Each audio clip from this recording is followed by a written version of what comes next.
The C clef. The last thing we should address involves the dreaded C clefs. Music students often become fearful of these clefs when they are introduced in sight singing. Except the violists, of course. They tend to play an alto clef all the time. With this in mind, it's important to introduce the C clef early on in this first book. Later books build and become increasingly more difficult, so it's important to know the basics of music before moving on to other concepts. A C clef, quite simply, shows you where middle C is in the music. It's useful for those ranges that fall between the treble and the bass clef.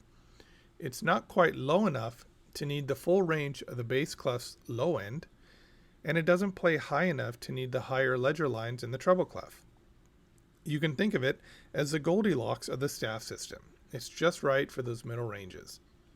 When it comes to the C clef, there are two C clefs that are extremely important, and there are more than just two, but we're only going to deal with these two commonly used ones. This is a tenor clef and the alto clef. So if we look at this second example here, this is a tenor clef. This one here is an alto clef. You'll notice they both look the same. The only difference is where C4 falls on the staff. So both of these use a symbol that look like a B.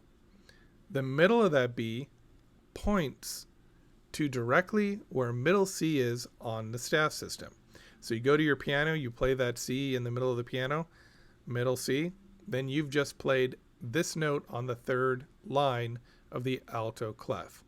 From there, you just need to adjust the pitches to identify the remaining notes. So what a lot of musicians do is they'll use the treble clef. So if you're in the treble clef, this is actually a B on the third line. We should know that right now. If I just go up one note, it ends up becoming a C. So that's one way to figure out these notes. If I see a C here, I have to remember go up one note to get the note name, it's a D. With the tenor clef, you have to go down.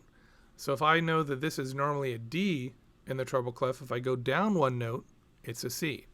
So while this is a good technique to get the pitches initially, you want to be fast at recognizing the notes in both the alto and tenor clefs.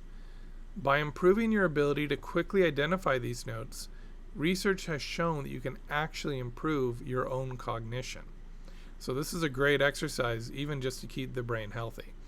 So we're going to concentrate on the alto clef here and the tenor clef here. And there's soprano clefs and mezzo clefs, and there's all kinds of different clefs, but these are realistically the ones that are going to be used most commonly. And if you know how to read these two, it's a matter of transposition for all the other clefs, because the middle of this B will always point to where middle C is. This is always middle C.